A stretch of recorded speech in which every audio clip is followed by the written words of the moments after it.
What would happen if you were to allow yourself to be exposed to truly authentic feedback? What would happen if you would allow yourself to experience interactions where the other person didn't care about what you think, wasn't going to hold back anything that they thought, and was just going to create a totally authentic,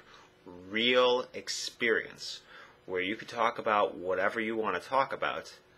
but the feedback you're going to get is going to be true on a level that we don't often experience in everyday life, because there's this pervasive facade that everyone puts on that falls under the flag of politeness and common courtesy and all these different rules that we have silently learned to follow, and we've all been raised to abide by society and by all the structures that we pass through when we're younger. What happens if you were to allow yourself a safe space to just receive that sort of no punches pulled, no holds barred feedback where you talk about something that's important to you, and then you get an honest response to it?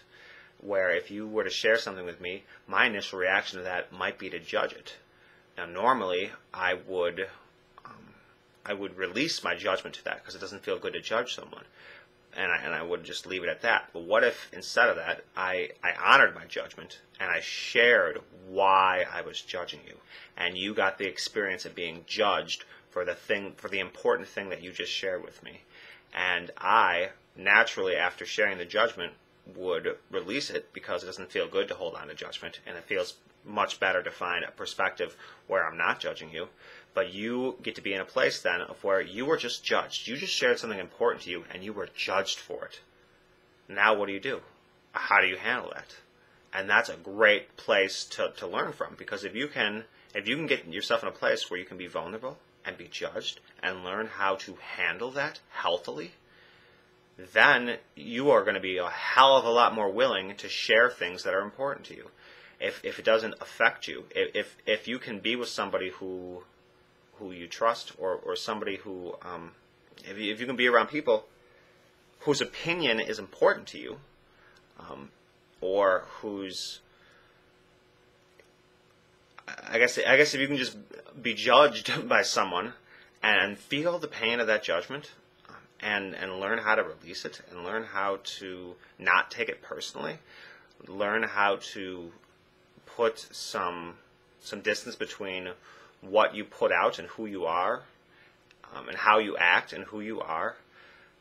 to almost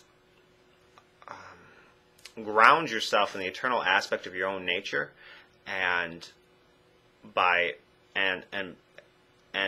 to do so would I don't know what I'm saying here. What I'm saying here is that if you're someone who can get judged harshly and criticized and not skip a beat, then you're someone who can do things that other people cannot. And I believe that I can help you become someone who can share something dear to them, be criticized harshly for it, and still be able to move forward and still be able to function and not have to sink into depression or lose a piece of your self-worth because somebody had an opinion that was not kind to what you had to say. And I believe by being somebody who can be totally authentic with you and provide that for you, that is something you can learn to cultivate, and that I can hold this space for you, in that I can judge you if my natural response is to judge, and then release that judgment and hold the space, and help you also release your fear of that judgment and the part of you that also judges it. And that is what I'm looking to offer in this new service.